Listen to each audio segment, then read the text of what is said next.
நன்றி அப்பா. பரிசுத்த ஆவியானவரே, உம்முடைய வார்த்தைக்காக ஸ்தோத்திரம். இந்த மாதத்தின் முதலாவது கிழமையிலும் உம்முடைய ஜீவ மன்னாவை எங்களுக்கு அனுப்பி தருகிறபடியால் நன்றி அப்பா. வார்த்தையை பேசுகிற அடியவனை உம்முடைய இரத்தத்தால மூடும், கேட்கிற ஜனங்களையும் உம்முடைய இரத்தத்தால மூடும் ஆண்டவரே. ஆண்டவரே, சுயம் வெளிப்படாதபடி தேவ சித்தம் மட்டும் வெளிப்பட வேண்டும் என்று இயேசுவின் நாமத்தில் ஜெபிக்கிறேன் நல்ல பிதாவே. அல்லேலூயா, அல்லேலூயா. தயவு செய்து ஒரு 3/4 மணித்தியாலமாவது நீங்கள் நல்லா விழித்து நல்ல முழு கவனத்தையும் ஆண்டுடைய வார்த்தைக்கு தரும்படி உங்களை அன்போடு கூட கேட்டுக்கொள்கிறேன். இந்த நாளிலும் கூட எனக்கு அருமையானவர்களை, கர்த்தருடைய வார்த்தை கோபம் என்கிற தலைப்பிலே கர்த்தருடைய பரிசுத்த வார்த்தையை நான் உங்களோடு பேச விரும்புகிறேன். கோபம் இன்றைக்கு தேவனுடைய பிள்ளைகளுடைய வாழ்க்கையிலே இருக்க வேண்டுமா, இருக்கக்கூடாதா? கோபம் எப்படி வந்தது? இப்படியான காரியங்களை கர்த்தருடைய வார்த்தையில் இருந்து ஆண்டவர் உணர்த்துகிற ஒரு சில காரியங்களை பரிசுத்த ஆவியான சமூகத்தில் உங்களோடு நான் பேச விரும்புகிறேன். அல்லேலூயா. தயவு செய்து என்னை கவனிங்கள். ஆமென் சொல்லுங்கள். இன்றைக்கு எனக்கு அருமையானவர்களை, தேவன் எங்களை ஒரு மிருகமாக படைக்கவில்லை, ஒரு மனுஷனாக கர்த்தர் நம்மை படைத்திருக்கிறார். ஆகவே மனுஷனாக படைக்கப்பட்ட நம்முடைய வாழ்க்கையிலே ஒரு சில உணர்வுகளை கர்த்தர் வைத்திருக்கிறார். எங்களுக்குள்ளே ஒரு சில உணர்ச்சிகளை வைத்துத்தான் ஆண்டவர் இந்த உலகத்திலே எங்களை படைத்திருக்கிறார். அல்லேலூயா. எங்களுக்குள்ளே இருக்கிற ஒரு சில உணர்வுகள் என்று சொன்னால், எங்களுக்குள்ளே பசி ஏற்படக்கூடிய, தாகம் ஏற்படக்கூடிய உணர்வுகள் இருக்கிறது, ஆசையை தூண்டக்கூடிய காம உணர்வுகள் இருக்கிறது, அல்லது ஏதாவது ஒரு காரியத்தை அடைய வேண்டும் என்ற விடாப்பிடியான உணர்வுகள் நமக்குள்ள இருக்கிறது. பலவிதமான உணர்வுகளினாலே ஒரு மனுஷனை கர்த்தர் சிருஷ்டித்திருக்கிறார். அல்லேலூயா. காம உணர்வு பிழை அல்ல, நமக்குள்ள இருக்கிற ஒரு அந்த வைராக்கிய உணர்வுகள் பிழை அல்ல. அதை நாங்கள் பிழையாக பயன்படுத்தும் பொழுதுதான் அது பிழையாக மாறுகிறது. அல்லாமல் இந்த உணர்வுகள் எல்லாம் நமக்கு தேவை என்றுதான் ஆண்டவர் நமக்குள்ளே படைத்திருக்கிறார். அல்லேலூயா. கையெழுத்து சொல்லுங்க. அல்லேலூயா. கையெழுத்து சொல்லுங்க. அல்லேலூயா. ஒருவனுக்கு ஒருத்தி என்கிறதான பிரமாணத்தை கொடுத்து அந்த காமத்தை கட்டுப்படுத்தி அந்த காம உணர்வை கர்த்தர் ஆசீர்வதிக்கிறார். அந்த ஒருவனுக்கு ஒருத்தி என்ற எல்லை மீறும் பொழுது அந்த உணர்வு நமக்கு பாவமாய் மாறுகிறது. அல்லேலூயா. வைராக்கியம் என்று சொல்லி வரும் பொழுது ஆண்டவருக்குள்ளாக என்னையும் என் குடும்பத்தையும் யார்கிட்டையும் கையேண்டாதபடி நடத்த வேண்டும் என்று நினைப்பது ஒரு சிறப்பான ஒரு வைராக்கிய உணர்வாக இருக்கிறது. ஆனால் பாவத்துக்கு அதை ஒப்புக் கொடுத்து அந்த பிள்ளைகளை காக்க வேண்டும் என்பதற்காக தவறான வழியிலே போகும் பொழுது அந்த வைராக்கியம் பாவமாக மாறுகிறது. அல்லேலூயா சொல்லுங்க. கையெழுத்து சொல்லுங்க. அல்லேலூயா. எனக்குள்ள ஒரு மகிழ்ச்சியின் உணர்வு இருக்கிறது. அதே நேரம் ஒரு துக்கமான செய்தி வருகிறது. பிரசங்கத்தை முடித்திருக்கும் பொழுது ஒரு கவலையான செய்தி வருகிறது. என்னை அறியாமல் கண் கலங்கிவிடும். எனக்குள்ளே அந்த உணர்வுகள் இருக்கிறது. அந்த உணர்வுகள் ஒவ்வொன்றும் கர்த்தருடைய பரிசுத்த ஆவியானவற்றை கட்டுப்பாட்டுக்குள் இருக்க வேண்டும் என்பதுதான் தெய்வத்தின் சித்தமாக இருக்கிறது. ஆகவே இப்படியான உணர்வுகள் எங்களுக்குள்ளே இருக்கிறது போல எங்களுக்குள்ளே இருக்கிற ஒரு உணர்வு தான் கோபம். அல்லேலூயா சொல்லுங்க. கையெழுத்து சொல்லுங்க. அல்லேலூயா. இந்த கோபம் என்கிறதான இந்த உணர்வை யார் நமக்குள்ள வைத்தது? இந்த கோபம் என்கிறதான ஒரு சுபாவம் என்ன பொறுத்தளவில் ஒவ்வொரு மனுஷனுக்குள்ளையும் கடவுள் அவனை படைக்கும் பொழுது அந்த சுபாவம் அவனுக்குள்ள வெச்சத்தான் ஆண்டவர் படைத்தார். அல்லேலூயா சொல்லுங்க. அல்லேலூயா. சிலர் சொல்லுவாங்க கோபமே கொள்ளக்கூடாது, கோபமே படக்கூடாது. நீங்க யாரையும் பார்த்திருக்கீங்களா கோபம் கொள்ளாதாக்களை? கோபமே கொள்ளக்கூடாது என்று கதைகள் சொல்லலாம், கதா பிரசங்கங்கள் நடத்தலாம், பிரசங்கிக்கலாம். ஆனால் வாழ்க்கையில கோபம் கொள்ளாமல் இருக்க முடியாது. வாழ்க்கையிலே ஒவ்வொரு மனுஷனும் ஒவ்வொரு சந்தர்ப்பங்களிலும் கோபப்பட்டுத்தான் ஆகும். இப்ப பாருங்கள், நான் போகும் பொழுது என்னுடைய பிள்ளை ரோட்டிலே போகிற ஒரு படியனோடு கதைத்து கொண்டு போகிறேன் என்று வைத்துக் கொள்ளுங்கள். நான் வீட்டை வந்த உடனே என்னுடைய பிள்ளையை தடவி தடவி போகக்கூடாது, கதைக்கக்கூடாது, அப்படி அடிக்கிறது. அவன் சொல்லுங்க. அப்ப அந்த பிள்ளை நான் சிரிச்சு சிரிச்சு அடிக்க என்ன செய்யும்? அப்ப அவன் சொல்லுங்க, அடிக்கிற அடியை விட என் முகத்தின் கோபம் அவளை திருத்தும். ஆமென் சொல்லுங்க. பிள்ளைக்கு தெரிய வேண்டும், அப்பாக்கு இது பிடிக்கவில்லை, அப்பா கோபப்படுகிறார் என்பதை என் பிள்ளை என் முகத்தில் பார்க்க வேண்டும். என்னுடைய மனைவி ஒரு தவறை செய்யும் பொழுது, செய்யாதே அம்மா, அச்சா பிள்ளை, ஆமென் சொல்லுங்க, அடுத்த நாள் 2 மடங்கா செய். எல்லாரும் சொல்றது அன்பால இல்ல, அன்பால செய்ய வேண்டியதும் இருக்கிறது, கோபத்தால் செய்ய வேண்டியதும் இருக்கிறது. இப்போதான் நிறைய பேருக்கு நிறைய பெருமூச்சா இருக்கு, அப்பாடா நான் கோபப்படுறது சரி. அதை சரியா பிழையாண்டு ஆண்டவரோட வசனத்தின்படி பார்த்துக் கொள்ளுங்க. அல்லேலூயா சொல்லுங்க, ஆமென் சொல்லுங்க. நான் எவ்வளவோ பாவத்தை செய்து குடிச்சு வரிச்சு கண்ட பொம்பளையோட சுத்தி வர என்னுடைய மனைவி வாங்க வாங்க வாங்க வாங்க தின்னுங்க குடியுங்க, திருப்ப போய் கள்ள குடிங்க, திருப்ப ஒரு பட்டியோட கதைங்க, அப்படி சொன்னேன்னு நடக்கும். என்னுடைய மனைவி மூஞ்சியை காட்டத்தான் வேணும். ஆமென் சொல்லுங்க. 2 நாளைக்கு கதைக்காம இருக்கத்தான் வேணும். அப்பதான் எனக்கு ஓஹோ நான் போற இடம் போல. அல்லேலூயா. கோபம் என்பது, கோபத்தின் உணர்வு என்பது ஆண்டவர் நமக்குள்ள வைத்திருக்கிற ஒரு ஆசீர்வாதமான உணர்வு. அல்லேலூயா. வேதத்தில் ஆதியாகமத்திலிருந்து வெளிப்படுத்தல் வரும் வரைக்கும் பார்த்தால் தேவனுடைய கோபம் பல இடங்களிலே பற்றி எரிகிறதை நாங்கள் பார்க்கிறோம். ஆகவே ஒவ்வொரு மனுஷனுக்குள்ளேயும் ஒரு கோபத்தின் உணர்வை கர்த்தர் வைத்திருக்கிறார். அந்த உணர்வு எல்லைக்குள் இருக்கும் வரைக்கும் தொல்லை இல்லை. அல்லேலூயா. அந்த கோபத்தின் உணர்வு கட்டுப்பாட்டுக்குள் இருக்கும் வரைக்கும் கவலை உனக்கு வர வேண்டிய அவசியம் இல்லை. எனக்கு அருமையான தேவனுடைய பிள்ளைகளை, ஆனால் அந்த கோபத்தை எப்படி நாங்கள் கையாளுகிறோம், எப்படி அந்த கோபத்திற்கு நாங்கள் இடம் கொடுக்கிறோம் என்பதைத்தான் ஆண்டவர் பல வருஷங்களுக்கு, நான் நினைக்கிறேன் 2014 இந்த வார்த்தைகளை எனக்கு தந்தார். இப்பொழுது மறுபடியும் ஜெபம் பண்ணி ஒரு சில வசனங்களை அதிகமாக்கி அந்த வார்த்தையை நான் உங்களோடு பேச விரும்புகிறேன். ஆகவே விஞ்ஞான ரீதியிலே சொல்லுகிறார்கள், ஒரு மனுஷன் சிரிக்கும் பொழுது அவனுடைய முகத்திலே ஒரு கொஞ்ச நரம்பு தான் வேலை செய்யும், ஆனால் அவன் கோபம் செய்யும் பொழுது அதிகமான நரம்புகள் வேலை செய்யும் என்று சொல்லுகிறார்கள். இன்றைக்கு மனுஷனுக்கு ஹார்ட் அட்டாக் வர்றதுக்கு காரணம் கோபம் என்று சொல்லுகிறார்கள். கோபத்தில் தான் பலவிதமான வியாதிகள் பலவீனங்கள் வருகிறது என்று சொல்லுகிறார்கள். அது மறுக்கப்பட முடியாத உண்மை. ஆனால் தேவ பிள்ளைகளாய் நாங்கள் இருக்கும் பொழுது எங்கள் வாழ்க்கையில் தேவன் கோபத்தை எப்படி பார்க்கிறார்? ஒரு தேவனுடைய பிள்ளை கோபம் கொள்ளலாமா, கோபம் கொள்ளக்கூடாதா? ஒரு தேவனுடைய பிள்ளைக்கு கோபமே வரக்கூடாது என்று நீங்கள் பார்த்தால் இயேசு கிறிஸ்து சொல்லுகிற வசனங்களை பார்க்கும் பொழுது மத்தேயு 5வது அதிகாரம் 22வது வசனத்தை பார்த்தால் ஒரு தேவனுடைய பிள்ளைக்கு கோபம் வரலாமா வரக்கூடாது என்பதற்கு பதில் அங்கே இருக்கிறது. மத்தேயு 5:22.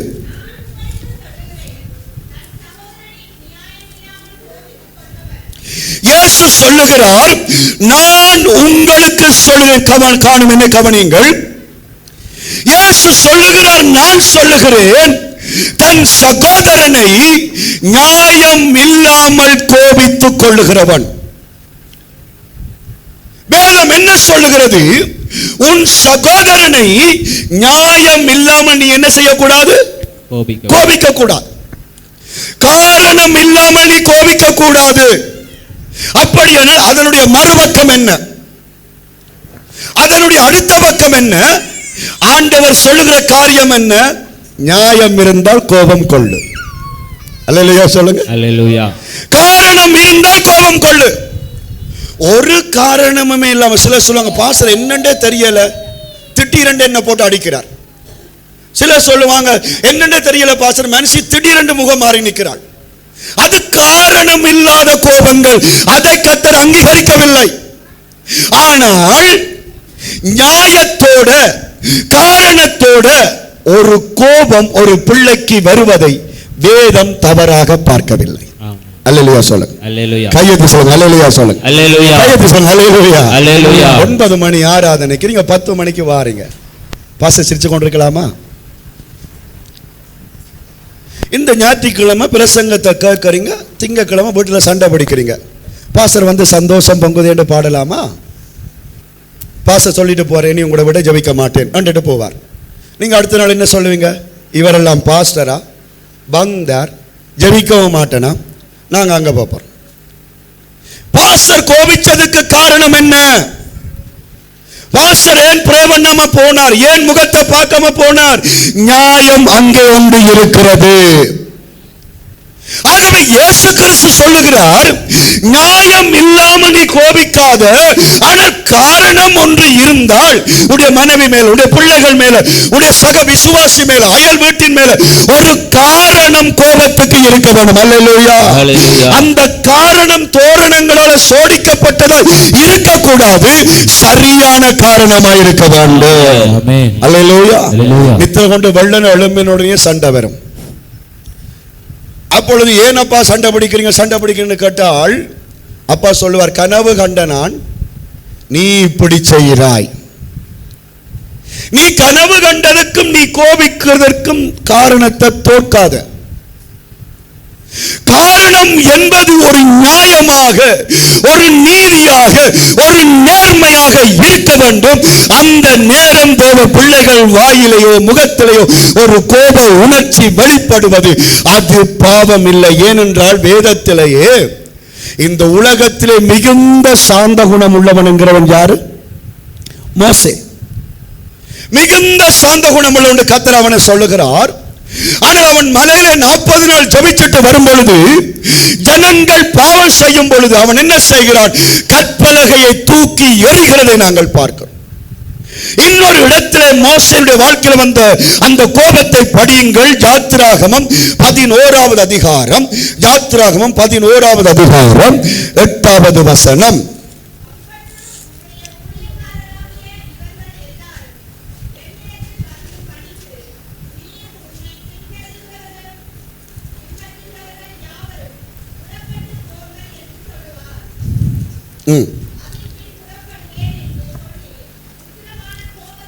உக்கிரமான கோபத்தோடு பார்வோனை விட்டு புறப்பட்டான். அல்லேலூயா சொல்லுங்க.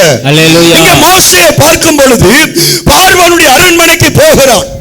அந்த பார்வோனுக்கு நிறைய சந்தர்ப்பங்களை கர்த்தர் மோசேயின் மூலமாய் கொடுத்து கொண்டு இருக்கிறார். அந்த சந்தர்ப்பங்களில் எல்லாம் ஒருக்க மனம் திரும்புகிறான், திருப்ப இறுதியிலே கடினம் படுகிறான். ஒருக்க மனம் திரும்பி வாரான், திருப்ப பாவத்தை செய்கிறான்.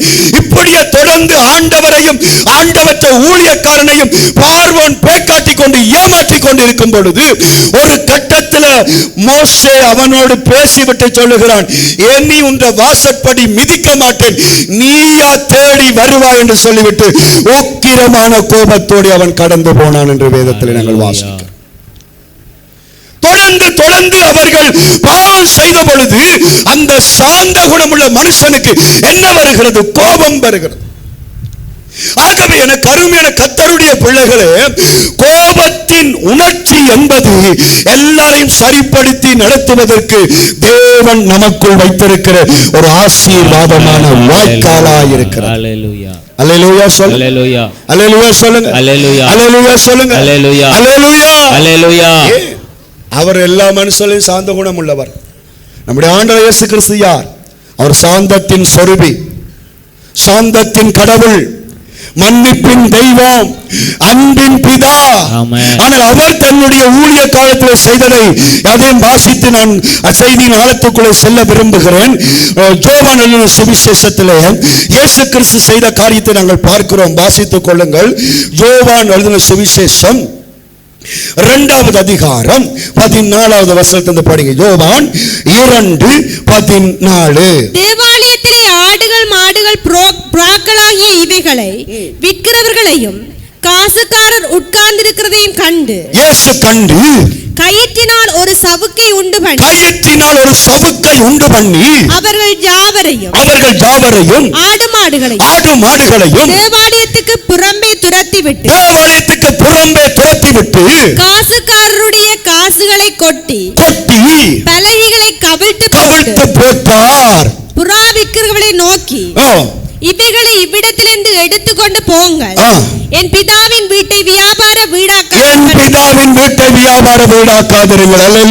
அல்லேலூயா. பாஸ்டர் கவனிக்கலாம், எல்லாரும் என்ன கவனிக்கலாம்? அல்லேலூயா. எல்லாரும் என்ன பாருங்க? அல்லேலூயா. கடவுள் சேர்ச்சுக்கு வாரார். ஆமென் சொல்லுங்க. ஆமென். கடவுள் சேர்ச்சுக்கு வாரார். மனுஷனா வந்து தன்னை கும்புறது கண்டு கோயில்கள் கட்டி வச்சிருக்கிறாங்க. அந்த கோயிலுக்கு இயேசு வருகிறார். அந்த ஆசாரிப்பு கூடத்துக்கு இயேசு கிறிஸ்து அந்த தேவாலயத்துக்கு வரும் பொழுது அந்த தேவாலயம் எப்படி இருந்தது? புறா விற்கிறவன் ஒரு பக்கத்துல, காசு மாத்துறவன் ஒரு பக்கத்துல, வியாபாரம் செய்யறவன் ஒரு பக்கத்துல, ஒருதனும் ஜெபிக்கிறதுல பரிசுத்தம் இல்ல, ஒரு பயபக்தி இல்ல, தலையில மொட்டாக்கு இல்ல, கையில பைபிள் இல்ல, ஒரு அன்பு இல்ல, ஒரு பாசம் இல்ல. அவனவன் பிசினஸ் பண்றதும் அசுத்த எண்ணங்களை நினைக்கிறதும் தின்றதும் குடிக்கிறதுமா நிற்கும் பொழுது ஆண்டவருக்குள்ள என்ன வருகிறது? அன்பு வருகிறது. இல்ல இல்ல வருகிறது. என்ன வருகிறது? கோபம். அந்த கோபம் என்னத்தை செய்கிறார் ஆண்டவர்? ஒரு கயித்தை எடுத்து என்ன பண்ணினார் பாருங்க. அந்த கயித்தை பின்னுகிறார். அப்போ சீசன் வந்து கேட்டுருப்பான், ஆண்டவரே என்ன சத்தம். அப்ப அந்த சீசன் என்னடா இவர் இன்றைக்கு ஹீட்டா நிற்கிறார். மற்ற சீசன் சொல்லிப்பான், இவர் கடவுள் இல்ல, கடவுள் ஹீட்டா நிற்க மாட்டாரே, பாஸ்டர் கோபமே வரக்கூடாது. ஆமென் சொல்லுங்க. கோபம் தேவ பிள்ளைகளுடைய உள்ளத்திலே அந்த கோபத்தின் உணர்ச்சி ஒரு நியாயமான காரியத்திற்கு வெளிப்படுவது அது பிழை கிடையாது. ஆனால் ஒரு தேவனுடைய பிள்ளையின் வாழ்க்கையிலே அந்த கோபத்தின் எல்லை எவ்வளவு காண்டு வைத்திருக்கிறார், அந்த கோபம் எவ்வளவு காலம் இருக்க வேண்டும் என்று தேவன் விரும்புகிறார். அதற்கு பதிலை சங்கீதக்காரன் சொல்லுகிறான். 30வது சங்கீதம் என்று நான் நினைக்கிறேன். அல்லேலூயா அல்லேலூயா அல்லேலூயா. 30வது சங்கீதம் 5வது வசனத்திலே நாங்கள் அதற்கான விளக்கத்தை பார்க்கிறோம். 30வது சங்கீதம் 5வது வசனம். அவருடைய கோபம் ஒரு நிமிஷம், கோபமோ ஒரு நிமிஷம். கையை தட்டி கர்த்தருக்கு நன்றி செலுத்து. அல்லேலூயா.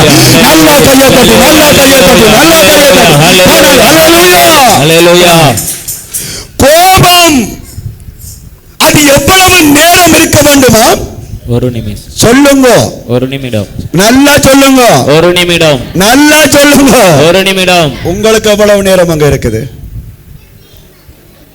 அது பாஸ்டர் பிள்ளை பிறந்ததுல இருந்து கோவம் தான் பாஸ்டர். பிள்ளைக்கு எத்தனை வயசு? இப்பத்தான் 7 வயசு நடக்குது. ஆமென் சொல்லுங்க. சிலருக்கு 7 வருஷம் ஒரு நிமிஷம். ஐயா, ஒரு தேவனுடைய பிள்ளையின் வாழ்க்கையிலே ஒரு தேவையில்லாத காரியம் நடக்கும்போது அவனுக்குள்ள கோபம் வர வேண்டும்.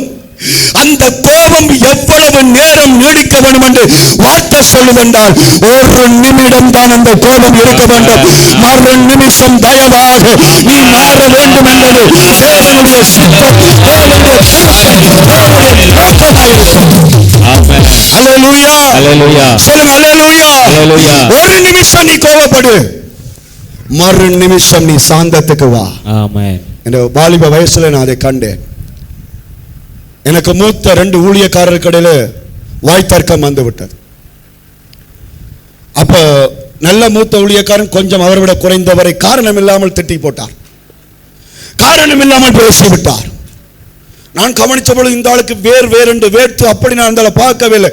எல்லாம் தலைமையெல்லாம் குளிச்ச மாதிரி வேர்த்து வாய் காட்ட விளக்கட்டுச்சு. எப்பவுமே பதுமையா இருக்கிற மனுஷன் பொங்கி எழுந்துச்சு. அப்பதான் நான் பார்த்தோம் இந்த ஆள் இப்படியெல்லாம் கோவப்படுமான். அடிக்காத குறை ஒழிய பெரிய பாசம் இருக்கு, அவற்ற பெரிய பாசம் இருக்கு. எல்லாம் பேசிவிட்டு போடா உண்ட ஊழியமானா ஒண்டமானா சைக்கிள் எடுத்து ஒன்று வெளிச்சோண்டு போயிட்டு மிச்சம் நின்ற ஊழியக்காரர்களாம் அப்படியே கப் சப்பா நிற்கிற. என்னடா இது நடக்கக்கூடாது நடந்துட்டான். கொஞ்ச நேரம் இல்லை, போன சைக்கிள் திரும்ப வருது. திரும்ப வந்துட்டு சைக்கிளை விட்டுட்டு அந்த பாசரை கட்டி பிடிச்சு அழண்டு அழுகுது. அல்லேலூயா. அங்கே நான் ஆண்டவர்ட்ட அன்பை பார்த்தேன். காரணம் இல்லாமல் தன்னை பேசின பொழுது அந்த கோபம் வெளிப்பட்டாலும் மறு நிமிஷம் நான் என்னுடைய ஊழியக்காரர்கிட்ட மன்னிப்பு கேட்க வேண்டும் என்று சொல்லி அந்த முகம் இப்பவும் என்ற கண்ணில் ஓடிக்கொண்டே இருக்கிறது. அவர் நல்ல ஒரு திடகாத்திரமான ஆள்.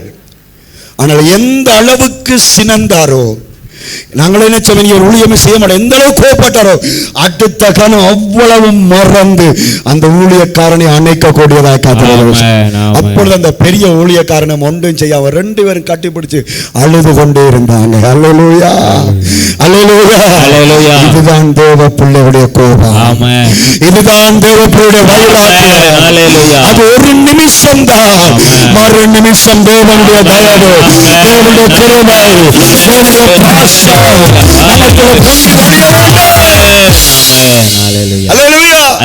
கணவன் மனைவியாக ஒரு நிமிஷம் கோபப்பட்டா அடுத்த நிமிஷம் அந்த கோபத்துக்கு பதிலாக அன்பு பெருக வேண்டும். எப்படி நடந்து தெரியுமா? அந்த கோபப்பட்ட ஊழியக்காரன் தன்னை கோபமாக்கின ஊழியக்காரனோட சேர்ந்து மறிக்கிற அளவுக்கு அவங்களுடைய ஐக்கியம் பெருகினது. ஆமென் சொல்லுங்க. ஆமென். 2 பேரும் ஒன்றா சாகுற அளவுக்கு அவங்க ஐக்கியமாக இருந்தாங்க. அல்லேலூயா, அல்லேலூயா. எனக்கு அருமையான தேவனுடைய பிள்ளைகளே, இன்னைக்கு நாங்க யாரோட எத்தனை காலமாய் கோபப்பட்டு கொண்டிருக்கிறோம். கோபம் தேவை. ஆனால் கோபம் வேதம் சொல்லுகிறது, சங்கீதம் 34வது சங்கீதம் 4வது வசனம், 4வது சங்கீதம் 4வது வசனத்தை படிங்க. 4வது சங்கீதம் 4வது வசனம்.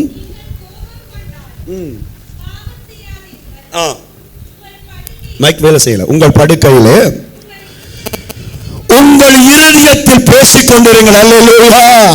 பக்கத்தில் கொள்ள கையை கொடுங்க, பக்கத்தில் கொள்ள கையை கொடுங்க, கையை கொடுங்க. சொல்லுங்க, நீங்கள் கோபம் கொள்ளவே கூடாது. அப்படியா இருக்கு? இல்ல இல்ல, சொல்லுங்க, நீங்கள் கோபம் கொண்டாலும் பாவம் செய்யாதீங்க. ஆமென் சொல்லுங்க. அது ஆண்டவருடைய வார்த்தை சொல்லுது. கோபம் வந்துட்டு பிரச்சனை இல்ல, ஏதோ பெரிய பாவம் என்று நினைக்காத. கோபம் கொண்டாலும் நீ அடுத்த கட்டமாக பாவத்துக்கு போக கூடாது. ஆமென். அப்ப இதுல இருந்து என்ன விளங்குது? கோபம் என்பது பாவம் இல்ல. இல்ல, அந்த கோபத்தை பாவமாக்குறது நம்முடைய வேலை. அந்த கோபத்தை ஆண்டவருக்கு விரோதமான சாபமாக்குறது நம்முடைய கையில் இருக்குது. அதனால ஆண்டவர் கோபம் கொண்டாலும் பாவம் செய்யாத படுக்கையில் என்ன செய்து கொண்டிரு? பேசிக்கொண்டு அமர்ந்திரு. கோபம் வந்துட்டுதா அப்படியே கோபத்தில் முர்ரொண்டு பல்ல கட்டிச்சு கொண்டு பல்ல நரம்பி கொண்டு பேமாரி கிடக்காத, ஜெபம் பண்ணி கொண்டு கிட. கையை தட்டி கர்த்தருக்கு நன்றி செலுத்துங்க. அல்லேலூயா. ஜெபம் பண்ணி கொண்டிரு, ஜெபம் பண்ணி கொண்டிரு. ஆமென். கோபம் கொண்டாலும் பாவம் செய்யாத. பிள்ளைகள்ல கோபம் கொண்டா, கணவன் மனைவில கோபம் கொண்டா, ஊழியர்ல கோபம் கொண்டாலும் அந்த கோபம் பாவமாக மாறக்கூடாது என்று கர்த்தர் விரும்புகிறார். அல்லேலூயா, அல்லேலூயா. சொல்லுங்க, அல்லேலூயா, அல்லேலூயா. எபேசியரில் என்ன சொல்ற? 4வது அதிகாரம். புதிய ஏற்பாட்டில் ஆண்டவர் சொல்லுகிறார் தேவனுடைய ஊழியக்காரர் மூலமாக. எபேசியர் 4வது அதிகாரம் 26ஆம் வசனம் படிங்க. எபேசியர் 4:26. நீங்கள் கோபம் கொண்டாலும் பாவம் செய்யாதிருங்கள். சூரியன் மறைகிறதுக்கு முன்னால உங்கள் எரிச்சல் தணியட்டும் என்று கர்த்தர் சொல்லுகிறபடியால் கையை தட்டி ஆண்டவருக்கு நன்றி செலுத்துவோம். அல்லேலூயா, அல்லேலூயா, அல்லேலூயா. நித்திரையோடு இருக்கிறவர்கள் மட்டும் சொல்லுங்க, ஆமென். அருமத்துல நல்லா மொழிப்பா இருக்கிறார். ரைட், அல்லேலூயா சொல்லுங்க. நீங்க கோபம் கொண்டாலும் என்ன செய்யாதீங்க? பாவம் செய்யாங்க. மனுஷன் கோபத்தோட வாரார், அவர் பாவம் செய்யறதுக்கு எண்ணெயை ஊத்தாதீங்க. கோபப்பட்டுட்டாரா? சரி, பிரச்சனை இல்லை. வெயில்ல நல்ல ஹீட்டில் வாரார். சரி, அந்த வெயில் ஹீட்டில் ஒரு மனுஷன் வரும் பொழுது ஒரு மாதிரி வந்துட்டான், சொல்லக்கூடாது. அந்த கோபத்தை நீ அங்கீகரிக்க வேண்டும். அவன் பாவம் செய்யறதுக்கு அந்த கோபத்தை என்ன செய்யக்கூடாது? தூண்டக்கூடாது. என்ன சொல்லுகிறார் ஆண்டவர்? கோபம் கொண்டாலும் பாவம் செய்யாதிருங்க, சூரியன் மறைகிறதுக்கு முன்னால தேவ பிள்ளையே உடைய கோபம் மறையட்டும் என்று கர்த்தர் சொல்லுகிறார். அப்ப மறையாட்டி அது என்ன பாவம்? எரிச்சலாய் மாறுகிறது. அதான் அப்படித்தானே சொல்றார். கோபம் கொண்டாலும் பாவம் செய்யாதிருங்கள், சூரியன் மறைகிறதுக்குள்ள என்ன தணியட்டும்? எரிச்சல் தணியட்டும். அப்ப அது கோபம் மறையாட்டில் அந்த கோபம் பாவம். பரிசுத்த ஆவியானவரே உமக்கு ஸ்தோத்திரம். இந்த இடத்துல ஒரு கதா பிரசங்கத்தை அல்லப்பா, உம்முடைய ஜீவனுள்ள வார்த்தையை நான் விதைச்சு கொண்டிருக்கிறேன். ஆண்டவரே நீர் இடைப்படும் சுவாமி. அல்லேலூயா சொல்லுங்க. அல்லேலூயா. அல்லேலூயா. அந்த கோபம் எரிச்சலாய் மாற, அந்த கோபம் பாவமாய் மாற தேவ பிள்ளைகள் தங்கள் வாழ்க்கையில ஒரு நாளும் விட்டு கொடுக்க கூடாது ஆண்டவர் விரும்புகிறார். ஆகவே கோபம் பாவமாய் மாறக்கூடிய 2 சந்தர்ப்பங்களை வேதத்தில் உங்களை காட்டி கொடுக்க விரும்புகிறேன். எல்லா நெடுமலங்கள் படிட்டு, ஆண்டவரே இந்த கோபத்தின் வல்லமைகள் ஆண்டவரே ஒரு நிமிஷம்தான், மறு நிமிஷம் எனக்குள்ள தயவு கிருபை இரக்கம் நிரம்பி வழியத்தக்கதாக ராஜா. கோபம் கொண்டாலும் பாவம் செய்யாது என்ற வார்த்தையின்படி நான் வாழத்தக்கதாக ஆண்டவரே இன்றைக்கும் உடைய வார்த்தை என் மேல ஊற்றும் என்று சொல்லி கதிரையில் இருக்கிறவங்க எழும்பி நின்று, கதிரில் இருக்கிறவங்க எழும்பி நின்று, முழங்கால் படித்தால் சந்தோஷம், முழங்கால் படிக்க முடியாவிட்டால் எழுந்து நின்று கை அசைத்து 2-3 நிமிஷம் நாங்கள் ஜெபம் பண்ணிக்கொள்ள. இந்த கோபத்தின் ஆவி எங்களுக்குள்ள கிரியை செய்யக்கூடாது என்று சொல்லி நாங்கள் ஜெபம் பண்ணுவோம். சொந்த பந்தங்களோடு உறவுகளோடு தேவையில்லாத கோபங்கள், தேவையில்லாத எரிச்சலால் அது மாறத்தக்கதாய் ஆண்டவரே ஒரு நிமிடத்தோடு ஆண்டவரே முடியத்தக்கதாய் Jesus, hallelujah, hallelujah, hallelujah. ஆண்டவரே கோபங்கள் தணியத்தக்கதாய் உதவி செய்யும்படியாக ஜெபிக்கிறோம்.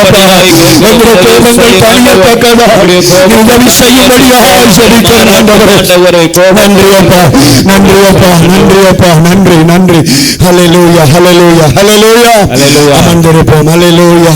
பாஸ்டர் ஆண்டவர் என்னோடு பேசுகிறார் என்று சொல்றவங்க மட்டும் கையை ஏத்தி ஹல்லேலூயா சொல்லுங்க. ஹல்லேலூயா. இந்த பிரசங்கம் என்னோடு பேசிக் கொண்டிருக்குன்னு சொல்ல மட்டும் கையை ஏத்தி சொல்லுங்க. ஹல்லேலூயா, ஹல்லேலூயா. ஆகவே அந்த கோபம் பாவமாய் மாறுகிற 2 சந்தர்ப்பங்களை ஆண்டுடைய சமூகத்திலே நான் குறிப்பிட்ட நேரத்துக்குள் உங்களுக்கு சொல்ல விரும்புகிறேன். அந்த கோபம் நிமிடங்கள் தாண்டும் பொழுது, அந்த கோபம் சூரியன் மறைகிறதுக்குள்ள மறையாமல் போகும் பொழுது என்னுடைய வாழ்க்கையில் அது பாவமாய் மாறுகிறது. ஆகவே எனக்கு தருமையான தேவனுடைய பிள்ளைகளே, பாவமான 2 கோபங்கள், பாவத்தின் 2 கோபங்கள் என்று சொன்னால் எரிச்சலை உண்டு பண்ணுகிற கோபம் தேவ பிள்ளைகளுக்கு வரக்கூடாது. அல்லேலூயா சொல்லுங்க. சொல்லுங்க. எரிச்சலை உண்டு பண்ணுகிற கோபம் வரக்கூடாது. அல்லேலூயா. ஆண்டவருடைய பிள்ளைகளுடைய வாழ்க்கையிலே எரிச்சல்களை உண்டு பண்ணுகிற கோபங்கள் ஒரு நாளும் இருக்கக்கூடாது என்று ஆண்டவர் விரும்புகிறார். ஒரு திடீரென்று சொல்லி ஒரு காரியத்துக்காக நீ கோபப்படுவது பிரச்சனை அல்ல. அந்த கோபம் ஒரு எரிச்சலான பாவமாக உங்க வாழ்க்கையில மாறக்கூடாது. நீங்க லூக்கா 15 வீட்டில போய் படியுங்கள். லூக்கா 15 எடுத்து வச்சுக்கோங்க. அதுல ஒரு வசனம் வாசிக்க போகிறேன். அந்த லூக்கா 15க்கு நீங்கள் வரும் பொழுது ஒரு அழகான குடும்பத்தை அங்கே நாங்கள் பார்க்கிறோம். ஒரு தகப்பன் 2 பிள்ளைகள். கவனிங்கள், பைபிளை இப்ப திருப்ப வேணாம். ஒரு தகப்பன் 2 பிள்ளைகள். அந்த தகப்பன் தன்னுடைய 2 பிள்ளைகளையும் கண்ணின் மணி போல பாதுகாத்து அந்த பிள்ளைகளுக்கு தன்னுடைய சொத்துக்களை எல்லாம் கொடுத்து அவங்களை சந்தோஷமாய் வளர்த்து வருகிறான். இப்படி வளர்த்து வரும் பொழுது இந்த மூத்த பிள்ளை, கவனிங்க, இந்த மூத்த பிள்ளை தகப்பனுடைய சொல் கேட்டு அதன்படி நடக்குது. தகப்பனுடைய கௌரவத்தை காத்து நடக்கிறான். தகப்பனுடைய விருப்பத்தை அவன் நிறைவேற்றி நடக்கிறான். ஆனா 2வது புள்ள தரிகட்டு போகுது, திசை மாறி போகுது. அந்த 2வது புள்ள என்ன செய்து குழப்பவாதியா மாறுது, பாவத்தின் பிள்ளையாக மாறுகிறது. ஒரு கட்டத்தில் அந்த 2வது புள்ள தேப்பனை பார்த்து கேட்குது, அட அப்பா, என்ற சொத்தத்தா, எனக்கு தர வேண்டிய பங்கத்தா, அன்னைக்கு கொடுக்கிறத இப்பவே அன்னைக்கு கொடு, எனக்கு தரதை இப்பவே தான் தேப்பனை கேட்குது. தேப்பன் அதை விரும்பவே இல்லை. இந்த பிள்ளை அப்படி கேட்கிறவன் எதிர்பார்க்கவே இல்லை. ஆனால் அவன் விடாப்படியா கேட்கிறான், நான் பிள்ளை, எனக்குரிய சொத்தத்தா. ஆகவே ஒன்றும் செய்ய முடியாமல் தகப்பன் என்ன செய்கிறான், பிள்ளை கேட்டதை பிரித்து கொடுக்கிறான். ஆனால் அண்ணா அதையெல்லாம் பார்க்கிறான். தம்பிக்கு சொல்லி இருப்பான், தம்பி இப்படி கேட்காதேடா, அப்பான்ற மனசை உடைக்காத, இப்படி பாவ. அவன் கேட்கவே இல்லை. நீ போடாங்களே, எனக்காரா நீ சொல்றதுக்கு, நீ பேசாம அப்பாவுக்கு கீழே இருந்து கொண்டிரு, எனக்கு காசு வேணும், என்ற சொத்து எனக்கு தேடி வச்ச சொத்து, நான் சேர்த்து கொண்டு போறேன். பாகம் பிரிக்கப்பட்டது. பாகம் பிரிச்சு எத்தனை லட்சமோ அத்தனை லட்சத்தையும் தம்பி எடுத்தான். அன்னை கொன்றையோ அன்னைக்காக இருந்தது. அண்ணன் சொன்ன, அப்பா நீங்க எனக்கு தரவனா, உங்கள்கிட்ட இருக்கட்டும். தம்பி சொன்ன, நீ என்னட்ட தாவன்னு சொல்லி அவ்வளவு காசையும் வேண்டிக் கொண்டு விசில் அடிச்சு கொண்டு பவுனியாக்கு போனா கொழும்புக்கு போனான்னு தெரியாது. போனால் என்னது, குடி வந்துச்சுது. காசு இருக்க குடி வந்துச்சுது. குடி வந்தோன பொம்பளையல் வந்துச்சுது. பொம்பளையல் வந்தோன கூத்து அப்படியோ அப்படி செலவழிக்கிறான். அதான் லூக்கா 15. குடிச்சு வெறிச்சு வேசிகளோடு ஒரு நாளைக்கு ஒரு பொம்பளை என்று சொல்லி அவன் அனுபவிச்சு கொண்டே இருக்கிறான். காசை செலவழிச்சு கொண்டே இருக்கிறான். ஒரு கட்டத்தில் எல்லாம் செலவழிஞ்சிட்டு காசெல்லாம் முடியுது. இப்ப இவன் செலவழிக்கிற செலவுகள், இவன் போடுகிற ஆட்டங்கள் எல்லாம் இங்க வந்து சொல்லி இருப்பாங்க. அப்ப அப்பா அழுகிறார். அண்ணாவின் நெஞ்சு கொதிச்சு கொண்டிருக்குது. குடும்பத்தின் கௌரவத்தை வித்து கொண்டிருக்கிறான். குடும்பத்தின் மானத்தை கெடுத்து கொண்டிருக்கிறான். இப்படி அண்ணன் யோசிச்சு கொண்டிருந்தான். ஒரு கட்டத்தில் இவன் காசெல்லாம் முடிஞ்சு எல்லாரும் இவனை விட்டுட்டு போட்டாங்க. பணம் இருக்கைகளை குடிக்க ஆக்கள் வந்தாங்க. பணம் இருக்கைகளை பொம்பளையில் வந்தாங்க. ரூமுகள் கிடைச்சது. இப்ப ஒன்றுமே இல்லை. ஆகவே இவர் பணம் இல்லாமல் வெறுமையா இருக்கும் பொழுது இவருக்கு என்ன வருகுதான், பசி வருகுதான். பசி வந்த உடனே தான் திருப்ப வேலை தேடுகிறார். வேலை தேடின அந்த தேசத்தில் இருக்கிற பஞ்சத்தில் ஒருத்தரும் அவருக்கு வேலை கொடுக்கல. பஞ்ச நேரத்தில் காசை தண்ணியா செலவழிச்சா இப்ப உனக்கு காசு தர ஆக்கள் இல்லை. ஆகவே ஒரு வேலையும் இல்லாத நேரத்தில் பண்டி மேய்க்கிற ஒருதன் என்ன பண்டி வச்சுக்கணும்னு சொன்னான். ஒரு வேலை இருக்குது, பண்டி மேய்க்கிற வேலை வாரியாண்டு கேட்டான். ஆறு ஒரு குமாரன், இளங்குமாரனை போல, ஒரு ராஜகுமாரனை போல செல்ல பிள்ளையா இருந்தவர் இப்ப என்ன மேய்க்கிறார்? பண்டி. ஓய் பண்டி. இப்ப இது தகவல் வருகிறது. என்ன, ஐயோ இந்த தம்பி பண்டி மேய்க்கிறான். அவங்களோட வீட்டுல சமைக்கிறதுக்கு கூட வேலைக்காரர் இருக்கிறாங்க. ஆனா இந்த பிள்ளை அங்கெங்கயோ வேலை செய்து, அதுவும் என்ன வேலை? பண்டி மேய்க்கிற வேலை. இப்ப அங்க திருப்ப பசி வைத்த கிண்டது. சாப்பாடு கேட்கிறார். பண்டிகைக்காரன் சொல்றான், சாப்பாடு இல்லையடா. அப்ப என்ன சம்பளம்? பண்டிகை மேய்க்கணும். ஒரு சம்பளம் கிடையாது, படுக்கிறதுக்கு தான் இடம். கடைசி ஒன்றும் செய்யலாம். பசியில சிங்கம் பண்டிக்கு போடுற தவடை என்ன செய்யறார்? அந்த தவடு பண்டி என்ற இடத்துல வச்சு அந்த தவடை சாப்பிடும் பொழுது அவனுக்குள்ளே ஒரு உணர்வு வருகிறது. ஐயோ, எப்படி இருந்த நான், என்னுடைய அப்பாவை மதிக்காம இப்படி வந்து இந்த பண்டி தவடை சாப்பிட்றேனே என்ற பொழுது அவன் உள்ளம் உடைஞ்சது. அந்த இடத்துல முழங்கால் படிட்டு முதல் கடவுள்கிட்ட ஜெபிக்கிறான். தேவனே, நான் உமக்கு விரோதமாய் பாவம் செய்துட்டேன், என்னை மன்னியும். அடுத்து அவன் முடிவெடுக்கிறான். நான் வீட்டை போவேன், அப்பாட்ட மன்னிப்பு கேட்பேன். பிள்ளையாக அல்ல, ஒரு சமையல்காரனையாவது என்னை வச்சிருங்கப்பான்னு சொல்லி நான் வேலைக்காரனா போறேன் என்று சொல்லி அவன் மனசுக்குள்ள நினைச்சு கொண்டு பசியோட கிழிஞ்ச உடுப்போட பண்டி மனத்தோட வர்றான். வீட்டை விட்டு போகைக்குள்ள நல்லா துள்ளி கொண்டு இளங்கண்ட போல போனவன் இப்போ ஒன்றுமில்லாமல் வாரான். வரும்பொழுது வேதம் என்ன சொல்லுது? தகப்பன் பிள்ளைய நினைச்சு அழுது கொண்டே இருந்தானாம். அல்லேலூயா, அல்லேலூயா. என்னுடைய பிள்ளை என்று அவன் அழுது கொண்டே இருந்தான். இப்படித்தான் பிரியமானவர்களே, ஆண்டவர் உங்களுக்காக ஏங்கிக் கொண்டே இருக்கிறார். நீங்கள் அவரை விட்டு போகும் பொழுதெல்லாம் என்னுடைய பிள்ளைகள் என்னிட்ட வர வேண்டும் என்ற ஏக்கத்தோடு பரம தகப்பன் காத்திருக்கிறபடியால் கையை தட்டி கர்த்தருக்கு நன்றி செலுத்துங்கள். அப்புறமா தகப்பனுக்கு அடுத்த ஒரு ஆவிக்குரிய தகப்பனாய் ஒவ்வொரு ஞாயிற்றுக்கிழமையும் வாங்கிக் கொண்டிருப்பேன், என் பிள்ளைகள் தேவ சபைக்கு வர வேண்டும் என்று சொல்லி. அல்லேலூயா சொல்லுங்க. அல்லேலூயா. இப்ப இந்த தகப்பன் இயங்கிக் கொண்டிருக்கும் போது இவன் வருகிறான்.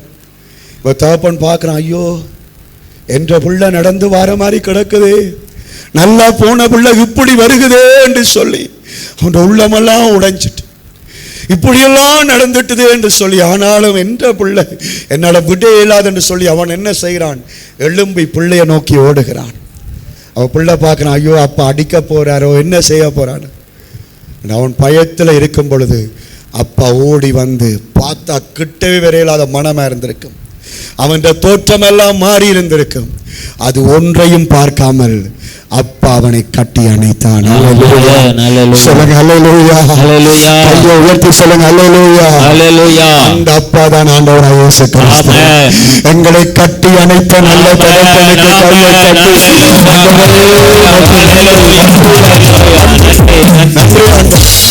எவ்வளவு பாவங்களை செய்தாலும் ஏசப்பா என்று கண்ணீர் விட்டு கதறும் பொழுது அவர் நம்மை தன்னுடைய மார்போடு அணைக்கிறார். அவர் பார்த்து கேட்கிற, என்னப்பா என்ன நடந்தது, அப்பா விட்டுட்டு ஏனப்பா இதெல்லாம் செய்தா என்று கேட்டப்படுது. அவன் அப்படியே கீழே விழுந்திருப்பான்னு நான் நினைக்கிறேன். முழங்கால விழுந்து சொல்றேன், அப்பா நான் செய்ததெல்லாம் மன்னிச்சு கொள்ளுங்கப்பா, நான் சாப்பிடக்கூட வழி இல்லாம இருக்கிறேனப்பா, பண்டின்ற சாப்பாடு கேட்க கூட அதுவும் தாராங்கள் இல்லையப்பா, உங்களோட மனசை நான் உடைச்சு போட்டேன் ஆண்டவரே, உங்களுக்கு விரோதமாப்பா நான் பாவம் செய்து உங்களோட குடும்ப கௌரவத்தை கெடுத்து போட்டேன், என்ன மன்னிச்சு வீட்டில் ஒரு கோப்பை கழுவுறதுக்காக என்ன விடுங்கப்பான்னு சொன்னபொழுது அப்பா இப்படி எல்லாம் கதைக்க கூடாதப்பா, நீ என்ற புள்ள, நீ செத்து போன திருப்ப உயிரோட வந்திருக்கிற, நீ காணாமல் போன உன்னை நான் கண்டுபிடிச்சிட்டேன் என்ற புள்ள, நீ இப்படி எல்லாம் கதைக்க கூடாது என்று சொல்லிட்டாப்பா.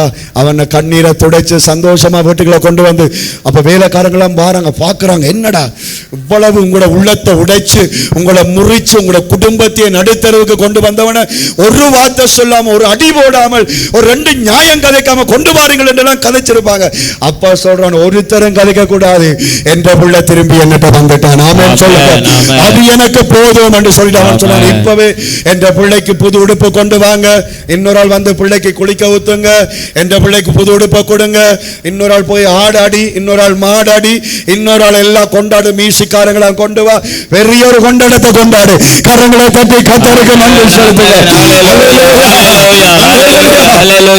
இப்பவும் யோசிக்கிறான், ஐயோ இவ்வளவு செய்தும் கூட என்னுடைய அப்பா என்ன மன்னிக்கிறான்னு சந்தோஷப்பட்டான். அதுக்கு ஒரே ஒரு காரணம், அவன் சரியானபடி மன்னிப்பு கேட்டான், சரியானபடி ஒப்புரவாகினான். தகப்பன் அவனை மார்போடு அணைத்து திரும்ப உயர்ந்த ஸ்தானத்தை கொண்டு. இவ்வளவும் நடக்கும் பொழுது மூத்த அண்ணன் வீட்டுல இல்ல. அவன் ஒரு வேலையால் போயிருக்கலாம், தகப்பனுடைய வயல் வேலையாகவோ தகப்பனுடைய ஒரு காரியமும் வெளியே நின்றிருக்கலாம். எல்லாம் வேலை முடிச்சு அவன் களைச்சு போய் வருகிறான். வீட்டில் எல்லாம் தோரணங்கள் கட்டப்பட்டிருக்கிறது, பாட்டு சத்தங்கள் கேட்கிறது, வீடு ஒரு விழா கோலம் போல இருக்குது. என்னடா ஒரு 2 மணி நேரத்துல இவ்வளவு மாற்றம் வீட்டுல. அவன் யோசித்தான், என்னடா நான் தானே எனக்கு தெரியாம என்ன அப்பா செய்கிறார். ஆகிய அவனுக்கு உள்ளுக்கு போக விருப்பம் இல்லை. உடனே ஒரு வேலைக்காரனை கூப்பிடுறான், இங்க வா என்றபோது ஒரு வேலைக்காரன் வந்தான். அவனை கேட்டான், என்ன பிரச்சனை, என்ன வீட்டில் நடக்குது, சந்தோஷம் என்று நடக்கும் பொழுது அவன் சொல்றான், இல்லை இல்லை உங்களோட தம்பி உங்களோட தம்பி வந்துட்டார், அதனால அப்பா கொண்டாடுறார். இப்ப இந்த மூத்தவன் மனசுல என்ன வருகிறது என்பதை 15:28 வாசியுங்கள். லூக்கா 15:28.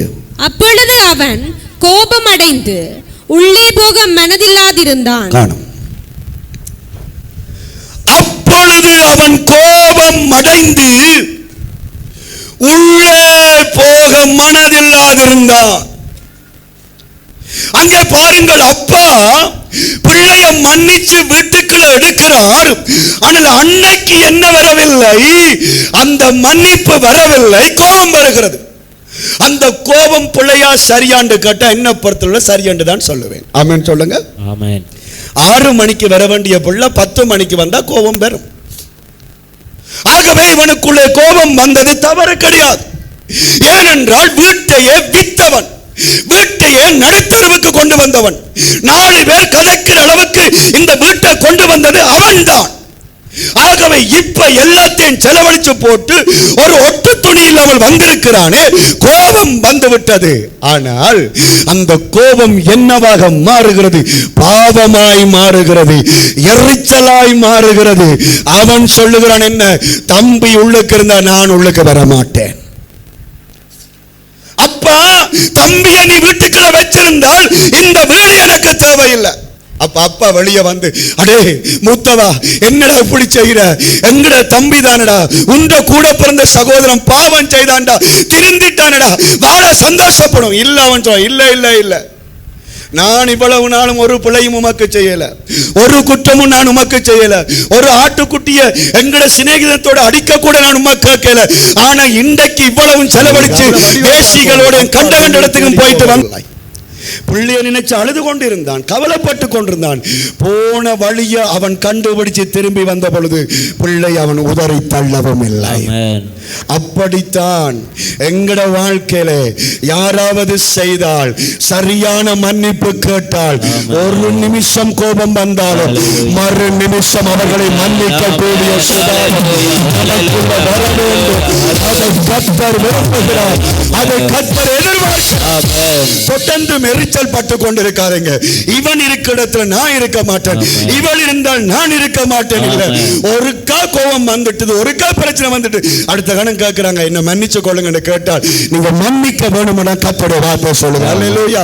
அதெல்லாம் பேதுரு போய் கேட்கிற, ஆண்டவர் எத்தனை இருந்தா மன்னிக்கிறது?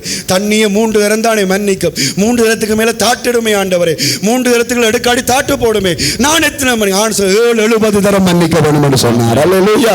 ஒரு நாளில் 70 தரம், 70 பெருக்கி அத்தனை தடவை ஒருவன் பாவம் செய்து மன்னிப்பு கேட்டால் நீ அவனை மன்னிக்க வேணும் என்று கர்த்தர் விரும்ப. கையை தட்டி ஆண்டவருக்கு நன்றி செலுத்துங்கள். அல்லேலூயா, அல்லேலூயா, அல்லேலூயா, அல்லேலூயா. இன்றைக்கும் எத்தனை பேர் எத்தனை நாள் உங்க வீட்டுக்கு வந்து போயிருக்கிறாங்க, எத்தனை நாள் உங்கள்கிட்ட கதைக்கிறதுக்கு போன் எடுத்திருக்கிறாங்க, போன டைவர்ட்ல போடுறது, போன பிளக்ல போடுறது, இன்னோடு இனி எனக்கு கணக்கு வழக்கு இல்லைன்னு சொல்லி 2 நாள் 3 நாள் என்று நாங்கள் இருக்கிறது. அது எல்லாம் ஆண்டவருக்கு பிடிக்காத ஒரு பாவம் என்பதை நீங்கள் மறக்க கூடாது. அல்லேலூயா. கையெழுத்து சொல்லுங்க. அல்லேலூயா. கோபம் கொண்டாலும் பாவம் செய்யாது. ஆமென் சொல்லுங்க. தகப்பன் மூத்த பிள்ளையை பார்த்து, நீ கோபம் கொண்டாலும் பிரச்சனை இல்லையா, எந்த சொத்தெல்லாம் உனக்கு தான். ஆமென் சொல்லுங்க. எந்த சொத்தெல்லாம் உனக்கு தான். இவன் வந்துட்டான், செத்தவன் வந்துட்டான், அவனுக்கு ஒரு சந்தோஷத்தை கொண்டாடுவோம். ஆனா எனக்குரியெல்லாம் உனக்கு தானப்பா, கோவப்படாதே அப்பா, உள்ளுக்கு வாப்பா, உள்ளுக்கு வா, கையை தட்டுங்க, உள்ளுக்கு வாங்க, உள்ளுக்கு வாங்க. அல்லேலூயா, அல்லேலூயா சொல்லுங்க. அல்லேலூயா, அல்லேலூயா, அல்லேலூயா. நாங்க இவ்வளவு காலம் சேர்ச்சில் இருக்கிறோம், எங்களுக்கு ஒரு ஜெபம் தரவில்லை, எங்களுக்கு ஒரு ஊழியம் தரவில்லை. கண்ட இடமெல்லாம் போய் வந்தாக்கள் எல்லாம் மேடையில வர்றாங்க. சொல்லாதீங்க அம்மா, உங்களுக்கு ஒரு சபைக்குரியெல்லாம் உங்களுக்கு தான். ஆமென் சொல்லுங்க. அல்லேலூயா சொல்லுங்க. சபையில ரட்சிக்கப்பட்ட கடைசி வரைக்கும் சபைக்காக நிக்கிறவனுக்கு சபைக்குரிய அத்தனை ஆசீர்வாதங்களையும் கர்த்தர் நிறைவாக வைத்திருக்கிறார். அல்லேலூயா. ஒரு சிலர் மன்னிப்பு கேட்கும் பொழுது கர்த்தர் முன்னுக்கு கொண்டு வருவார். அதை ஏற்றுக்கொள்ளக்கூடிய மனநிலை எங்களுக்கு வர வேண்டும். முன்னுக்கு வாரபடியால் உனக்கு முன்னுக்கு அவங்க வர்றது அர்த்தம் அல்ல. அல்லேலூயா. அப்பா அவனுக்கு சந்தோஷத்தை கொடுத்தபடியால் மூத்த பிள்ளைய கீழே தள்ளிட்டான் என்று அர்த்தம் இல்ல. மூத்த பிள்ளைக்கு ஆசீர்வாதம் அப்படியே இருந்தது. அல்லேலூயா. இன்னைக்கு உங்களோட குடும்பத்துல, உங்களோட கணவனோட, உங்களோட மனைவியோட சிந்திச்சு பாருங்க, எவ்வளவு காலமா நீங்க கதைக்காம இருக்கிறீங்க. ஒரு எவ்வளவு அவங்க மன்னிப்பு கேட்டு கூட, எவ்வளவு அவங்களோட வீட்டுல சரி மன்னிப்பு தான் வாயால். எங்களோட தமிழ் கலாச்சாரத்தில் ஒரு பழக்கம் இருக்குது, மன்னிப்பு கேட்கிற சுபாவம் எங்களுக்கு இல்லை. இங்கிலீஷ்காரனுக்கு உடனே சாரி சொல்லுவான், நாங்க சொல்ல மாட்டோம், சீரியஸா சொல்ல மாட்டோம். ஏன்னா அது எங்கட பழக்க வழக்கம். ஆகவே என்ன செய்வோம், ஒரு வீட்டில் சண்டை வந்துச்சுது என்று சொன்னால் மனைவி அப்பா என்ன மன்னிச்சிடுங்க சொல்ல மாட்டாள். ஆனால் அவள் என்ன செய்வாள், சாப்பாடு போட்டு தருவாள். ஆமென் சொல்லுங்க. அந்த சாப்பாடை வேண்டும் பொழுது மூஞ்ச அப்படி சொல்லாத, அவள் சாப்பாடு தருவன்னு அர்த்தம் என்ன, அவள் உன்னிட்ட மன்னிப்பு கேட்கிறாள். அல்லேலூயா சொல்லுங்க. அல்லேலூயா. அவள் மன்னிப்பு கேட்காமலே சொல்லல, சரி போய் குளிச்சிட்டு வாங்க, அது அவள் மன்னிப்பு கேட்கிறதுக்குரிய ஒரு வார்த்தை. அதை நீங்கள் புரிந்து கொள்ள வேண்டும். அல்லேலூயா. அல்லேலூயா சொல்லுங்க. பாஸ்டர் சிலவளை மன்னிப்பு கேட்க மாட்டார், ஆனா வீட்டை வந்துட்டு போவார். ஆமென் சொல்லுங்க. அதை வச்சே நீங்க புரிஞ்சு கொள்ளணும், பாஸ்டர் என்னிட்ட மன்னிப்பு கேட்கிறார். ஒரு விசுவாசி எவ்வளவு தவறு செய்தாலும் ரோட்டில் போய்க்கல இருக்கா சிரிச்சிட்டு தான், அதனுடைய அர்த்தம் என்ன, நான் உங்களை நேசிக்கிறேன் பாஸ்டர். அல்லேலூயா. அதுக்காக நான் சொல்லக்கூட வந்து மன்னிப்பு கேட்கணும், இல்ல இல்ல. அல்லேலூயா சொல்லுங்க. அல்லேலூயா. கையை தட்டி கர்த்தருக்கு நன்றி செலுத்துங்க. அல்லேலூயா. எரிச்சலை உண்டு பண்ணுகிற கோபங்கள் நமக்குள்ளே இருக்கக்கூடாது. இதோட நான் முடிக்க இரண்டாவது காரியத்தை பேச எனக்கு நேரம் இல்லை. எனக்கு அருமையான பிள்ளைகளே, ரெண்டு விளையாட்டு வீரர்கள் இந்த ரெண்டு விளையாட்டு வீரர்கள் ஒரே பட்டணத்தில் இருந்தால், இது உண்மையாக நடந்த ஒரு சம்பவத்தை ஒரு புத்தகத்தில் வாசித்தேன். ரெண்டு பேரும் ஒரே ஃபீல்டில் விளையாடுறாங்க. அவர்கள் ரெண்டு பேரும் சமமான பலம் உள்ளவர்கள். ஆனால் அந்த பட்டணத்தில் என்ன செய்தார்கள் சொன்னால், அந்த வெற்றி பெற்றவனுக்கு ஒரு சிலையை நட்டார்கள், சிலையை செய்தார்கள். வெற்றி பெற்றவனுடைய உருவத்தில் ஒரு சிலையை செய்தார்கள். அந்த சிலையை செய்த பொழுது அந்த சிலை அந்த டவுனுக்குள்ளே இருந்தது. இப்ப மற்றவன் யோசிச்சான், ஐயோ நானும் அவனை போல சேமான ஆள், ஆனா அவனுக்கு சிலை இருக்குது, எனக்கு சிலை இல்லை. இது இவன் மனசிலே ஒரு விதமான கோபம், அது எரிச்சலாய் மாறி அவனுக்குள்ளே கசந்து கொண்டே இருந்தது. ஆகவே அவன் என்ன செய்கிறான் என்றால், இந்த சிலை இருந்தால் தானே எனக்குள்ள நெடுகளும் கோபமும் எரிச்சலும் பெறும், ஆகவே இந்த சிலை இல்லாமல் போக வேணும் என்று சொல்லி அவன் யோசித்து அதை இடிக்கிறதுக்கு யாரையும் பிடிக்காமல் தானே செய்ய வேணும் என்று யோசித்து என்ன செய்கிறான், அதை சிலையை அடியோடு விழுத்தக்கூடிய ஆயுதங்களை ஏற்படுத்தி கொண்டு ஒவ்வொரு நாள் இரவிலையும் அவன் என்ன செய்வான் என்றால், கொஞ்சம் கொஞ்சமாக அந்த சிலை இருக்கிற இடத்தை கிண்டி கொண்டு வந்தான். குறிப்பிட்ட நாட்கள் கிண்டி ஆக்களுக்கு தெரியாம நாளொரு மேனியும் பொழுதொரு வண்ணமுமாக அந்த சிலையை விழுத்துகிற நோக்கத்தோடு இருந்தான். தன்னுடைய நண்பன், தன்னுடைய ஃப்ரெண்ட், அவனுடைய சிலை அவனால் பொறுக்க முடியவில்லை. கடைசி நாள் வந்தது. அவன் நினைத்த மனசில், இன்றையான் வேலையோடு இந்த சிலை விழுந்துடும், எப்படி விழுந்ததென்று மக்கள் கண்டுபிடிக்க மாட்டாங்க, ஆகவே இன்றைக்கு கடைசி நாள் என்ற கோபமும் தணிஞ்சு விடும் என்று சொல்லி அவன் போய் அந்த வேலையை செய்கிறான். ஆனால் அந்த கடைசி நேர பதட்டம் அவனுக்குள்ளே வந்து கொண்டே இருந்தது. அவன் கிண்டி கொண்டிருக்கும் பொழுது அந்த சிலை விழுகிற நேரம் வந்தது. அந்த சிலை விழுகிற நேரத்தில் அவனுடைய கோபத்தின் அவசரம் அந்த சிலையை விட்டு அவனால் ஓட முடியவில்லை. அந்த சிலை அவன் மேலேயே விழுந்தது. காலையில் வந்து பார்த்த பொழுது அவன் உயிரற்ற சடலமாக இருந்தான். எல்லா ஜனங்களும் பார்த்தார்கள். நண்பனுடைய சிலையை விழுத்த போய் அவனும் மரித்து போனான். கௌரவம் இல்லாமலே ஜீவனை விட்டான். அருமையான தேவனுடைய பிள்ளைகளை, கூட பிறந்த சகோதரத்தோட, வீட்டுக்கு வந்த உறவுகளோட, சபைக்குள்ள வந்த சக விசுவாசிகளோட தொடர்ந்து கோபமாயிருந்தால் இதுதான் நமக்கு முடியும். அல்லேலூயா. ஒரு நிமிஷம், ஒரு கணம், ஆனால் மறு கணம் தேவனுடைய தயவு வர வேண்டும், தேவனுடைய சந்தோஷம் வர வேண்டும். மன்னிப்பு தான் வாழ்க்கை. ஒருவரை ஒருவர் ஏற்றுக்கொள்வது தான் வாழ்க்கை. பிடிவாதம் கொள்ளாதேங்க, வைராக்கியம் கொள்ளாதேங்க. குடும்பத்தையே நடுத்தருவுக்கு கொண்டு வந்தாலும், எல்லா சொத்தையும் அழிச்சிட்டு வந்தாலும், திருந்தி வந்தால் ஏற்றுக்கொள்ளுகிறது தான் ஆண்டவற்ற பிள்ளைகள். ஆமென் சொல்லுங்க. திருப்ப சுட்டி காட்டக்கூடாது, நுள்ளி கொண்டே இருக்கக்கூடாது. நீ அப்ப இப்படி செய்த, அப்ப அதை செய்த, அதை சொல்லி திரும்ப கோபத்தை கட்டி எழுப்பக்கூடாது. ஆண்டவற்ற நாமத்தால் அவர்களை நாங்கள் ஆசீர்வதிக்க பார்க்க வேண்டும். ஆமென் சொல்லுங்க. ஆகவே நம்முடைய கோபம் எரிச்சலை உண்டு பண்ணும் கோபமாக இருக்கக்கூடாது, பழி வாங்குகிற கோபமாகவும் இருக்கக்கூடாது. ஆமென் சொல்லுங்க. பழி வாங்குகிற கோபம் அப்சலோமின் நெஞ்சில், அதை நான் உங்களுக்கு ஏற்கனவே பிரசங்கத்தில் எடுத்திருக்கிறேன். அப்சலோம் தன்னுடைய சகோதரிக்காக, தன்னுடைய சகோதரியை கற்பழித்தவனை சமாதானமான முறையில் கையாண்டாலும் 2 வருஷத்துக்கு பிறகு அந்த கோபத்தை மனசில் வச்சு பழி வேண்டுகிறதை நாங்கள் பார்க்கிறோம். கடைசியாக அவனும் சன்னல் பின்னலான இடத்திலே கர்வாலி மரத்திலே தொங்கி செத்து போனான் என்று நாங்கள் பார்க்கிறோம். எங்களுக்குள் இருக்கிற கோபங்கள் மறுநிமிடம் மறைய வேண்டும். அது எரிச்சலாய் மாறக்கூடாது, பழி வாங்குகிற சுபாவமாய் மாறக்கூடாது. அல்லேலூயா. கையெழுத்தி சொல்லுங்க அல்லேலூயா. கையெழுத்தி சொல்லுங்க அல்லேலூயா. நாங்கள் ஒரு நாளும் பழி வாங்கக்கூடாது. ஆமென். ஆமென். நம்முடைய இந்திய தேசத்திலே ஒரு வல்லமையான ஒரு ஊழியக்காரன் இருக்கிறார். அவர் தன்னுடைய சாட்சியை சொன்னார். அதை இன்னொரு உண்மை சம்பவத்தையும் சொல்லுகிறேன். அவருடைய செய்திகளை நீங்கள் கேட்பீர்கள். பேர் சொல்ல விரும்பவில்லை. அவருடைய யூடியூப் சேனலெல்லாம் நீங்கள் பார்ப்பீர்கள். அநேக வியாதிஸ்தர்களுக்காக ஜபிக்கிறார். இங்கேயும் ஊழியங்களை செய்கிறார். அவர் என்ன சொன்னார் தெரியுமா? ஒரு முறை அவருடைய உறவினர்கள் அந்த கிராமத்திலே பெரிய சாதியாக இருந்தார்கள். சாதி பார்க்கிற வழக்கம். அவருடைய உறவினர்கள் அந்த கிராமத்தில் பெரிய சாதி. அவங்களுடைய கிராமத்திலே சாதி குறைஞ்ச ஒருவனும் இருந்தான். அந்த சாதி குறைஞ்ச ஒருவனுடைய பசு மாடு என்ன செய்ததாம், இந்த சாதி கூடின இந்த ஊழியக்காரனுடைய உறவினருடைய வயலை சாப்பிட்டு விட்டது. ஆகவே இது தெரிந்த உடனே வந்து சொன்ன உங்களோட வயலை இந்த மாடு சாப்பிட்டுட்டு உடனே அவங்களுக்கு கோபம் வந்து விட்டது. கோபம் வந்து என்ன செய்றாங்க, இந்த சாதி குறைஞ்சவன்ற மாடு எங்கட வயலுக்குள்ள இறங்குறதான்னு சொல்லி அந்த கோபத்தில் அவங்க என்ன செய்றாங்க, அந்த மாடை பிடிங்கடான்னு சொல்லி மாட்டை பிடிச்சு நடு வெயிலுக்குள்ள உயிரோட அந்த மாட்டு தோலை உரித்தார்களாம். உயிரோடு அந்த பசு மாட்டின் தோலை உரித்து அதை சாகடித்தார்கள். அந்த சாதி குறைந்தவனால் கதைக்க முடியாது, அவங்க அந்த இடத்துல பெரிய ஆக்கள். ஆகிய மாடு துடி துடிச்சு செத்து போனது. கோபம் பழி வாங்கியது. கடைசியா என்ன நடந்தது தெரியுமா? அந்த ஊழியக்காரன் சொல்லுகிறார், தங்களுடைய சந்ததியில அதற்கு பிறகு பிறக்கிற ஒவ்வொரு பிள்ளைகளுக்கும் தோல் வியாதிகள் வந்து கொண்டே இருக்கிறதா. என்ன வியாதி? தோல் வியாதி. அந்த கோபத்தால் ஒரு மாட்டை பழி வாங்கி குடும்பத்தில் ஒருவர் அந்த குடும்பத்தில் இந்த ஊழியக்காரனும் வந்திருக்கிறார். அவர் நிறைய பேருக்கு ஜெபிக்கிறார். ஆனால் அவருடைய சந்ததியில் இருக்கிற சாபம் இன்னும் மாறவில்லை.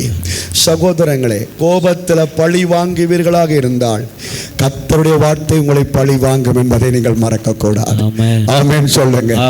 ஆண்டவர் ஒரு மூச்சை ஊதினால் நாங்கள் நிற்க முடியாது. அல்லேலூயா சொல்லுங்க. ஒரு விசிக்கி விட்டார் என்றால் எங்கட வீடு எம்மாத்திரம். மன்னிப்பு கொடுங்க ஐயா. வீட்டுக்குள்ளேயே ஏன் குழப்பத்தோடு இருக்கிறீங்க? கடைசி உண்மையான சம்பவம், ஒரு வயசு போன தாயார் தன்னுடைய மகள் கற்பவதியா இருக்கிற அந்த நாட்களிலே அவளை வீட்டில் வைத்து கொண்டிருந்தாள். அந்த நேரத்தில் அவருடைய வீட்டில் நிறைய மாமரங்கள் இருந்ததா. இந்த பள்ளிக்கிடம் போகிற சின்ன பிள்ளைகள் எல்லாம் வந்து அந்த வீட்டு காணி பெரிய காணியாக இருந்தபடியால் அதுக்குள்ள விளையாடுவார்களாம். போலை விளையாடி போட்டு மாங்காய்க்கு கல்லறிந்து மாங்காயை சாப்பிட்டு கொண்டே இருப்பார்கள். இந்த மனுஷியும் கலைச்சு பார்த்துருக்குது, இவங்கள் போகிறதே இல்லை. நெடுகளும் வந்து ஆக்கினப்படுத்தி கொண்டே இருந்தாங்க. ஆகவே இந்த மனுஷி யோசிச்சு தான் கோபத்தில் தாங்கலாம், அவங்களுக்கு ஏதாவது செய்யணும்னு யோசிச்சு வச்சது. ஒரு நாள் வந்துச்சது, அவங்க சின்ன பிள்ளைகள் வந்து விளையாடி சத்தம் போட்டு கொண்டு இருந்துச்சு. இந்த மனுஷிக்கு கோபம் பொறுக்கையில் கோழிக்காய் என்று சொல்கிறாங்க. கோழிக்காய் என்று சொன்னால் ஹீட் ஏற்றினால் அது அப்படியே அந்த நெருப்பு அந்த காயில் போல மாதிரி இருக்கும், ஹீட் ஏறிடும் அதில். ஆகவே அது பிள்ளைகள் விளையாடுற ஒரு சாமான் தான். அதை நெருப்பில் சூடாக்கினால் அந்த சூடு உடனே இறங்கா. ஆகவே அவர் என்ன செய்யறார், ஒரு பெரிய தாச்சி சட்டியை எடுத்து அந்த காய்களை, அந்த பிள்ளைகள் விளையாடுற கோழி காய்களை வேண்டி அதை என்னது கடலை வறுக்கிற மாதிரி நல்லா வறுத்து ஹீட் ஆக்கி போட்டு, கோபம் பாருங்க எப்படி வேலை செய்தண்டு. அந்த பிள்ளைகள் அதை அவன் காணிகளை விளையாடி கொண்டிருக்கும் பொழுது ஜன்னலால் அந்த காய்களை அப்படியே சட்டியோடு தூக்கி நாங்களா எடுத்து விளையாடுங்களான். அவள் பிள்ளையெல்லாம் ஜோதிச்சான், வளமையாக எங்களை கலைக்கிறவா, இன்றைக்கு எங்களுக்கு விளையாடுறதுக்கு போல தாரான்னு சொல்லி அந்த சின்ன பிள்ளைகள் ஓடி வந்து இது எனக்கு அது எனக்குன்னு சொல்லி ஒவ்வொன்றும் 2 கையாலையும் ஒவ்வொரு போலைகள் எடுத்தும் பொழுது அது அப்படியே ஹீட் ஆகி அதை விட்டும் பொழுது கை அபிஞ்சு வெந்து போயிருந்த பிள்ளைகள் அன்றோடு அந்த வீட்டுக்கு வருவதே இல்லையாம். பிள்ளையுடைய கையெல்லாம் வெந்து போயிட்டுதான். இவளுக்குள்ளே ஒரு சமாதானம், நான் சாதித்து விட்டேன், இனி எனக்கு தொல்லை இல்லை. பிள்ளை பிறந்தது, ஆண் பிள்ளையாய் பிறந்தது. ஆனால் பிள்ளை 2 கையையும் பொத்தி கொண்டு பிறந்ததாம். ஆமேன். 2 கையையும் பொத்தி கொண்டுதான் பிறந்துச்சுதாம். எவ்வளவுதான் முயற்சி எடுத்தும் அந்த கை திருந்தவே இல்லையா. சகோதரங்களே, சகோதரிகளே, எரிச்சலின் கோபங்கள், பழி வாங்குகிற கோபங்கள் நமக்கு சமாதானத்தை அல்ல துக்கத்தையே கொடுக்கும் என்பதை உணர்ந்து ஆண்டவற்ற பிள்ளைகளாக ஆண்டவருடைய நாமத்தை மகிமைப்படுத்துவோம். கடைசியாக யாக்கோபு 1 அதிகாரம் 20வது வசனத்தை வாசித்து ஜெபம் பண்ணுவோம். யாக்கோபு 1:20. ஹல்லேலூயா. மனுஷருடைய கோபம் தேவனுடைய நீதியை நடப்பிக்க மாட்டாது. மனுஷனுடைய கோபம் தேவனுடைய நீதியை நடப்பிக்க மாட்டாது. அல்லேலூயா. உன் மருமகளோடு இருக்கிற கோபம், உன் கணவனோடு உனக்கு இருக்கிற கோபம், உன் பிள்ளைகளோடு உனக்கு இருக்கிற கோபம் ஆண்டவற்ற நீதியை வெளிப்படுத்தாது. அல்லேலூயா. கோபம் கொண்டாலும் பாவம் செய்யாதே. ஒரு நிமிஷத்திலே கோபம் தணியட்டும். அதுவும் தாண்டினால் சூரியன் மறைகிறதற்குள் அதற்கொரு பரிகாரத்தை நீ தேட வேண்டும் என்று கர்த்தர் விரும்புகிறார். அந்த பரிகாரத்தை நீ தேடாமல் எரிச்சலோடும் பழிவாங்கும் உணர்வோடும் இருக்கும் பொழுது தேவனுடைய தராசு உனக்கு விரோதமாய் வந்து கொண்டிருக்கிறது என்பதையும் நீங்கள் மறந்து போகக்கூடாது. எழுந்து நிற்போம் தேவ சமூகத்திலே. ஹல்லேலூயா, ஹல்லேலூயா, ஹல்லேலூயா. கோபத்தை குறித்து பரிசுத்த ஆவியானவர் இந்த காலை வேளையிலே நம்மோடு கூட பேசிக் கொண்டிருக்கிறார். கோபம் கொண்டாலும் பாவம் செய்யாதே. ஊழியக்காருடைய வாழ்க்கையில் நடந்த சம்பவங்கள், விளையாட்டு வீரனுடைய வாழ்க்கையில் நடந்த சம்பவங்கள், இன்னொரு தேவனுடைய ஊழியக்காருடைய சந்ததியில் நடந்த சம்பவங்கள், ஒரு தாயாருடைய வாழ்க்கையில் நடந்த சம்பவங்கள், எல்லாத்துக்கும் மேலாக வேதாகமத்தின் சம்பவங்களை ஆண்டவர் இந்த காலை வேளையிலே எனக்கும் உங்களுக்கும் விவரித்து காட்டிக் கொண்டிருந்தார். அல்லேலூயா.